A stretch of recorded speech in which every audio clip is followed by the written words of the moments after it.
Yes, people, welcome back to Arsenal with Ash, here to preview our next game this weekend at home to Brighton, 12:30 kickoff on Saturday. Our third game of the season, the last game before the first international break, so we want to go there with on a 100% record, but then Brighton on the other hand want the same thing. Um, but yeah, before we get into the game, I just wanted to touch on a few other things that have been going on. As you know, the transfer window is open. It closes on Friday, I think at 11 o'clock. So there's so much going on at the moment. We've announced Mikel Merino, so we know he's signed for the club. Really happy with that signing. We've finally got another midfielder.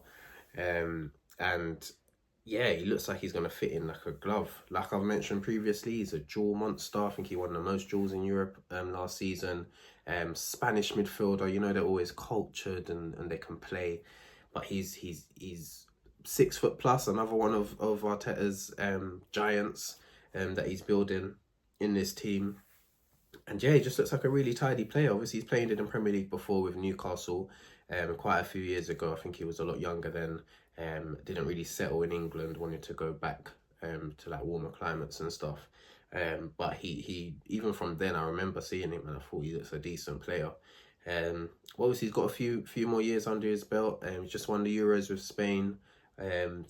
Been a strong part of the Sociedad team for quite a few years as well. He's played with our skipper, obviously, Odegaard. So yeah, I'm really looking forward to him joining the team. And hopefully he can help us and push us on to win some silverware this season. Ramsdale and Nketiah, outgoings, both are on the verge of signing for different clubs. Nketiah going to Crystal Palace. There's been so much talk of his name the whole summer, really, with various different clubs, but we've held firm to our valuation and we managed to get a deal for £30 million all in from Crystal Palace. I think he might have even passed his medical. I think that announcement's imminent. And then Ramsdale, the big news came in yesterday that we'd agreed a deal with Southampton, 25 mil all in. And he's, I think, having a medical today, so that's pretty much going to get done. So yeah, it's all happening. And in terms of Ramsdale's replacement, Juan Garcia, I think his name is, Espanol, young keeper, looks like a decent player, to be fair. The talk is that he's got a €30 million release clause, which does sound quite steep, but it looks like we're prepared to pay it, and we're going to need a number two if Ramsdale's definitely going. So yeah, it's all happening at the moment, but the one thing we can't get our heads over and we can't stop talking about is an attacking signing. Like, at this moment in time, it doesn't look like anything's going to happen. I'm hearing that we're open to the market and that we want to still do something, but time is ticking. So it's like, what is going to happen? Are we just going to go into this another season without an attacking signing?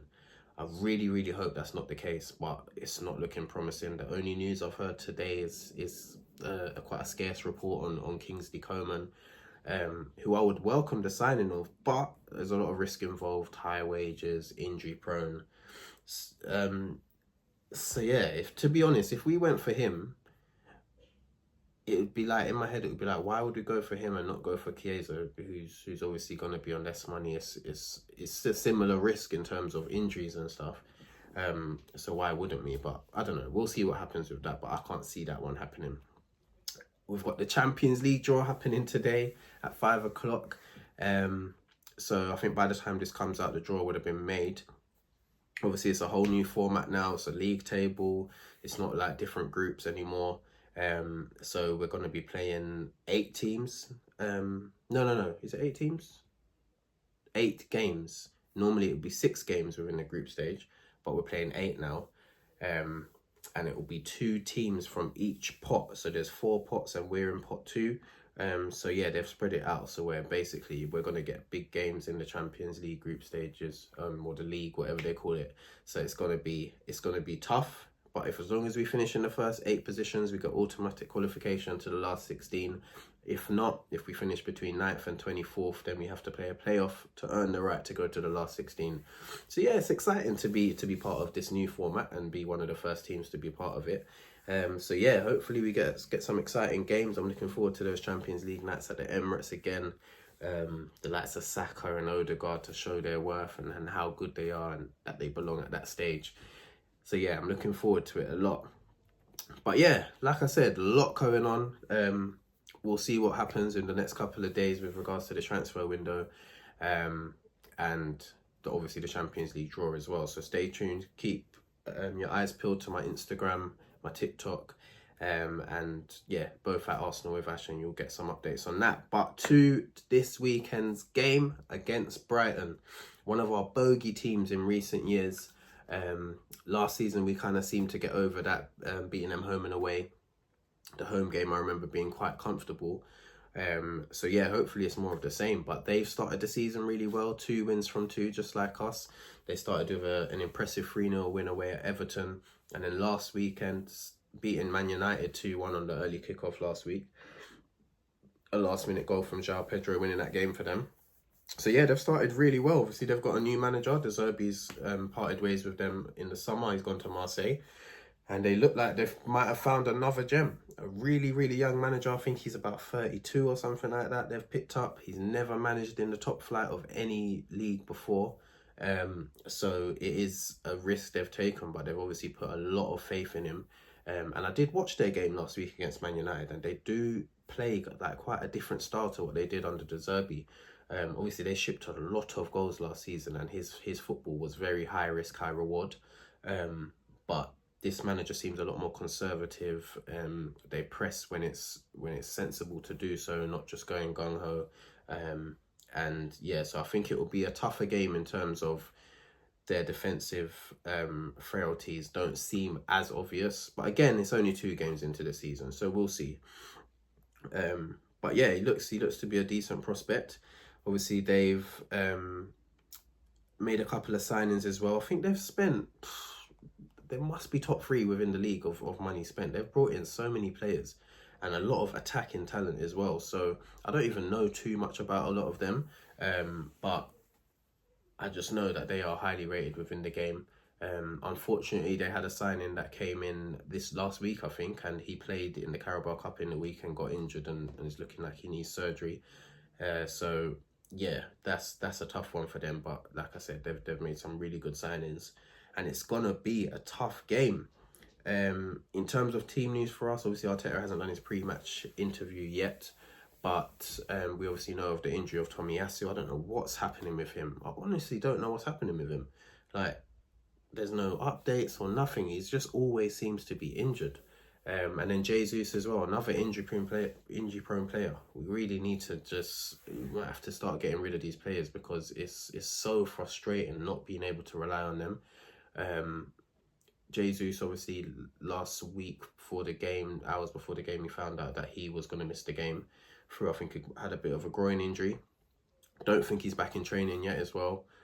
So yeah, it's not looking promising for him for this weekend. But apart from that, I don't know if there's any other team news. Obviously, Fabio Vieira's gone back to Porto on loan.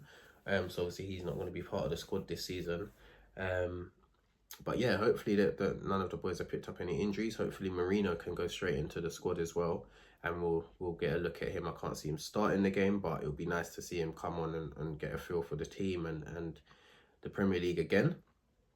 So yeah, I'm going to go with my predicted 11. It's got to be David Raya in goal. He's pretty much our only senior keeper at the moment. And he's been brilliant to start the season. Ben White, Saliba, Gabriel, goes without saying. You don't even have to say their names anymore. The left back conundrum again. I feel like I talk about this every single game. It's like, who do you play? Is he going to go to Zinchenko because we're playing a home game where we're going to most likely have quite a lot of the ball? Or will you go Timber, who played last week against Villa, to nullify the threat of Leon Bailey and keep us more secure? Which could be a similar approach we take with Brighton, because they've obviously got that new kid Minte from Newcastle, who started the season really well. So Arteta could look at that and say Timber done really well last week and play him. Or does he go Calafiori and put the new boy in? He's had a bit of time to settle in now. He's got a few minutes under his belt. Looked good against Villa when he came on last week. So yeah, I think he'll probably stick with Timber. But I would not be surprised to see Zinchenko play. So yeah, we'll see what happens with that. Midfield, I think we'll stick with the same midfield that I've started the season. I think it'll be Partey, Odegaard and Rice. Can't see Marino walking straight into the team, and I can't see the likes of Jorginho, Waneri, or anyone else playing in midfield. So yeah, I can't see any changes there. And the same, I could say the same with the front three, but then Martinelli's out of form. Do you start Trossard? I don't know. That's the only conundrum really. It's most likely going to be Havertz and Saka. I think that's pretty much not up for debate. But it's whether we start with Trossard or we go with Martinelli. And it depends. I don't have really not sure what Arteta will do. I'd like to see Martinelli start because I really want him to find his form again. But then Trossard deserves a start as well. It's a difficult one, but I think I'd just pick Martinelli and see if he can get himself going before the international break.